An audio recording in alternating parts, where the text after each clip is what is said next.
So I was scrolling through my YouTube feed yesterday, and Akaash Singh's special comes up. Now, I don't really watch Flagrant. I never really liked that show. Andrew Schultz annoys the hell out of me.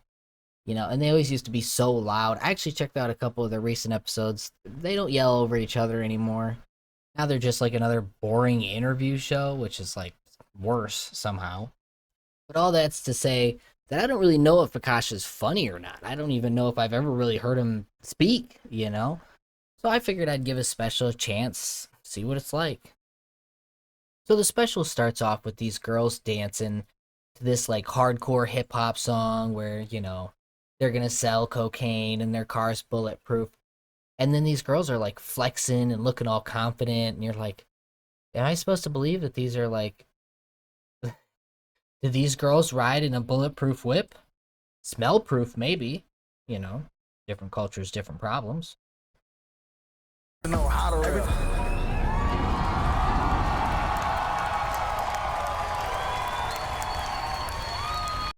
So the special starts out with Akash shitting on his wife almost immediately and talking about how much he hated dating her. And then for the next 30 minutes, he's going to talk about just all the fights he constantly gets in with his wife and why he's right and she's a stupid, emotional woman, of course. And it's like, sure, I'm sure his wife is as dumb as they come. But you really think he's not starting a lot of these fights? I mean, he made half of his stand up comedy a whole summary on all the fights he's ever had with her. Seems like he's thinking about it kind of a lot. I only dated one woman my entire life, and thank God I married her because I could not do that again, yo. I could not. Ugh, all of it was awful. You know my least favorite part of dating? The fights. Also, I gotta take a second just to point out how ugly this comedy special really is. You know, all the bar stools like nailed to the wall is like one of the cheapest, shittiest looks I've ever seen to a comedy special. It's really like really ugly. I hate it. I'd rather they do like the cardboard cutout buildings in the back, like fucking like Brendan Schwab had in his special. That's why being married is the best, bruh. Now that's my wife. Now, if she storms out of our apartment, I'm just like, bitch, where you really going? I'm supposed to be scared? Oh no, what will I do with this time to myself?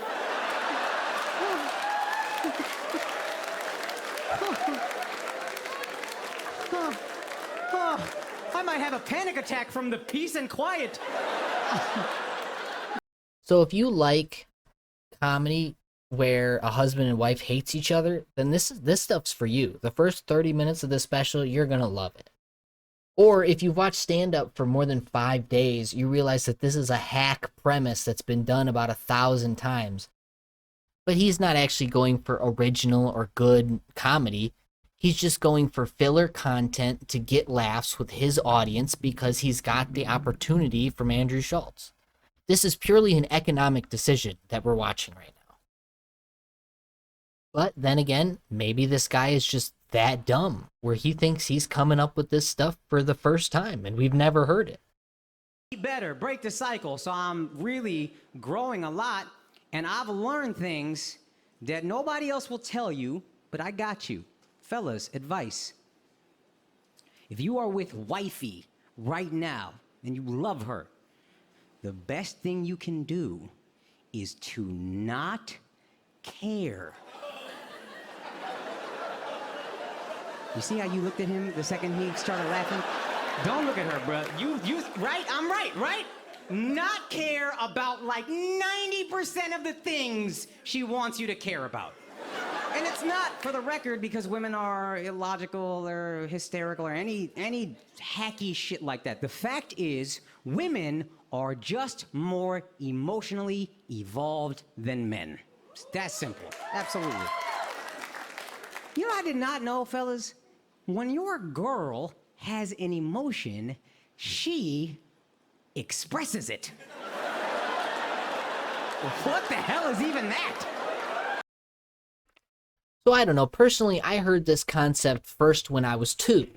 I was taught this before school, actually. I was 2 when I first heard this concept. But maybe this audience is hearing it for the first time. Maybe I'm completely insane. That's not how men are raised.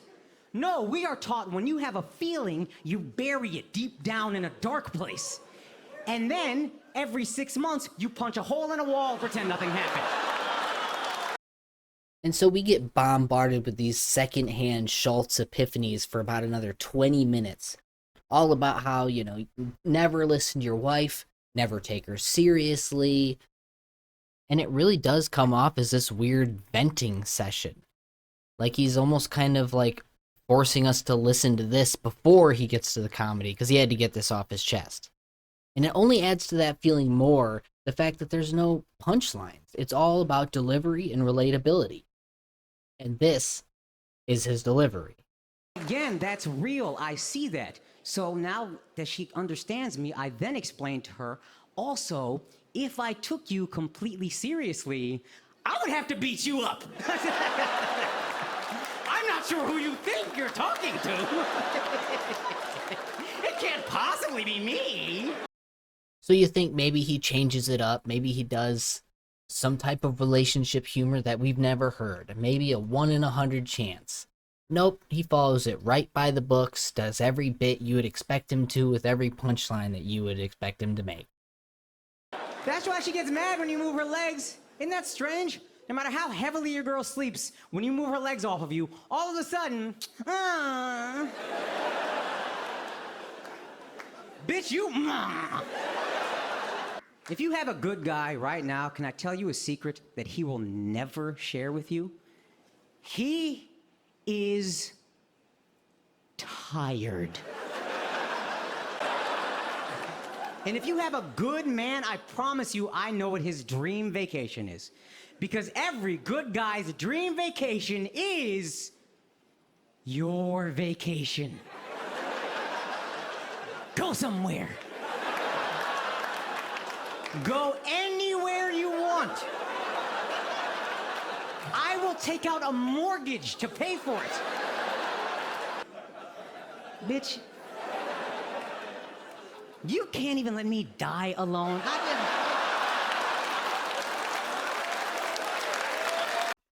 So it's 25 minutes in. I'm getting so bored. He keeps talking about his wife, going on and on. I figure this is how he must feel with his wife. So I just start fantasizing about these stools back here. I'm thinking, like, wouldn't it be funny if you could teleport all the audience members onto the stools and then just, watch them instantly all collapse into a big pile of brown? I'm thinking, like, what if you grab one of these stools and pull it downwards and it actually reveals a secret, a hidden stairway going down underneath the comedy club? I hear that comedy is run by the Jews. I'm thinking, did they surround him with stool because he's Indian? Maybe it's normal in India to see this much stool in public, but here in America, we like to do things a little bit more civilized. I'm wondering, like, if I run up from the crowd, how long would it take me to just, like, rip one of these stools off the wall? Like, are they screwed on there? Could I get it off before security tackled me? And if I could, I would reduce this man to the pile of poo emoji he deserves to live as. Bring back a poo. But then, right as I raise the stool above my head, I'm ripped from my fantasy to see something horrible, to see something unforgivable. Mama, I'm filming my special right now. Is everything okay? Namaste, Sunshine. Did you remember to do your prize picks? Yes, I will remember to do the prize picks read. Don't forget to tell them everything. I won't forget. It's very simple. Prize Picks is the #1 fantasy app in the world. It's incredibly easy. You just pick more or less.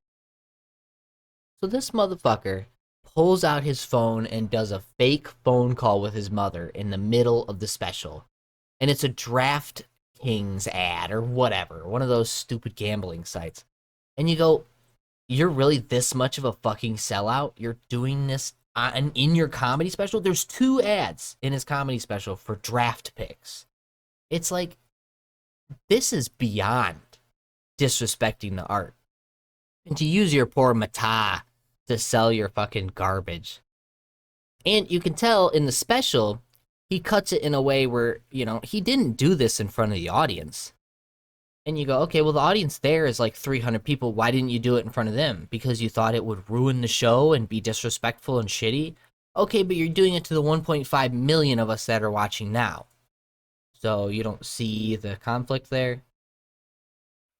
That's because these guys know how soulless and shitty ads make them feel, and they're willing to do it as long as they don't have to look at you afterwards.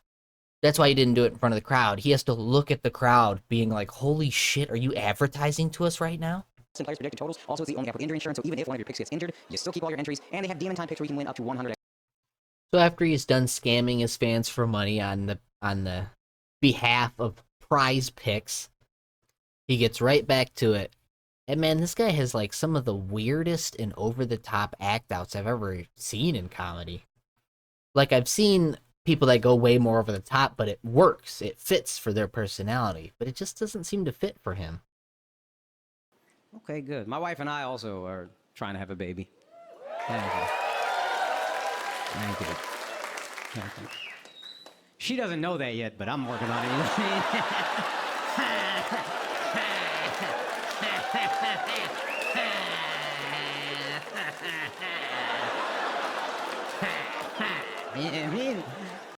And after this, he starts going into some dad material. And there was one bit in here about how dad jokes are created that actually made me laugh. And by laugh, I mean mildly chuckle. And by mildly chuckle, I mean I was just glad the ads were over and I was smiling. Every time he said something funny and fucked up, she'd be like, babe, take it back. Why can't you be funny in a nice way? And that's what's left. Dad jokes. Dad, can I have a cookie? I don't know, can you? So after this, he transitions into like a politics thing where he talks about how crazy the far left is and how crazy the far right is. You know, he's shooting for the right down the middle. You know, he's trying to get as much audience as he can. Then right after the politics, he goes right into this 72 Virgins thing, which is a stolen joke from Jeff Dunham. And I'm pretty sure there's a couple other people who've done a very similar joke to this as well. I think like Ron White or maybe Jeff Foxworthy. I can't remember, but I've heard this bit multiple times. I'm not gonna want to admit it out loud, but I'll say it. 72 is too many virgins. You just nodded at your girl, and you're Muslim. I know, bruh. And I'm not trying to disrespect Muslims or Islam. All I'm saying is if it is, and they are right, and we are lucky enough to get up to heaven, I think we would all be like, Allah, thank you so much for letting me in. You are a great, gracious God.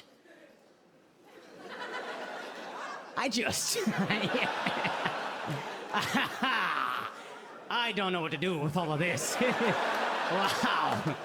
It is a little overwhelming. Not trying to disrespect, but my definition of heaven was not 72 virgins. It was... It's more like 4 whores.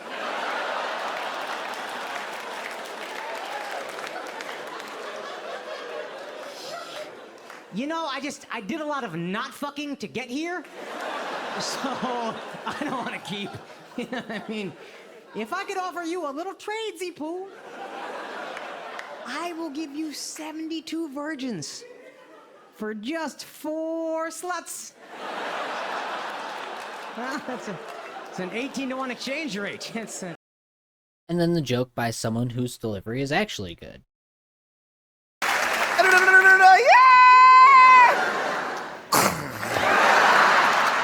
Dumbass. You know, Walter, those guys actually believe that if they martyr themselves like that, there'll be 72 virgins waiting for him in paradise. Well, April Fool, dumbass!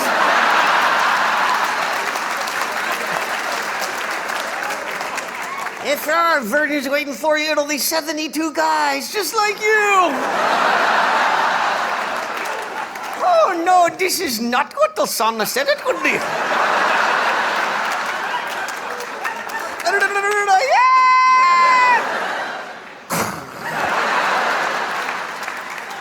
72 virgins. Why not 72 slutty broads who know what the hell they're doing?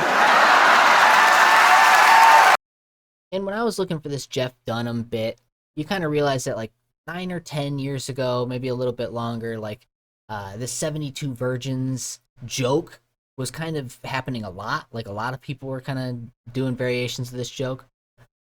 But I found one that's a little bit more recent to compare this to.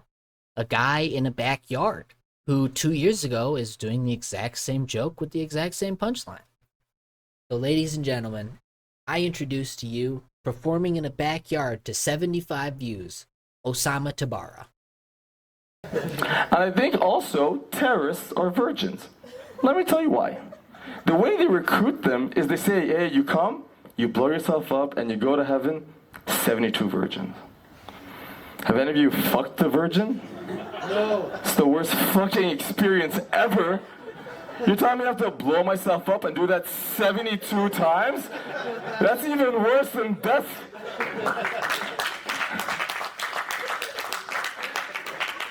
Now, if it was like 72 like bad bitches that you could choose, you know? Like, imagine you got to pick them, like 100% Nicki Minaj is in there. I gotta know what that experience is like. So I'll leave it up to you. Is this guy incredible and amazing and ahead of his time? Or is Akaash Singh a hack who's stealing comedy, who's taking old bits from people and reconfiguring them and changing them around? And he goes, well, as long as it's my delivery, then it's original. As long as I make a silly face and fucking wave my hands around effeminately, then it'll be funny. Whores.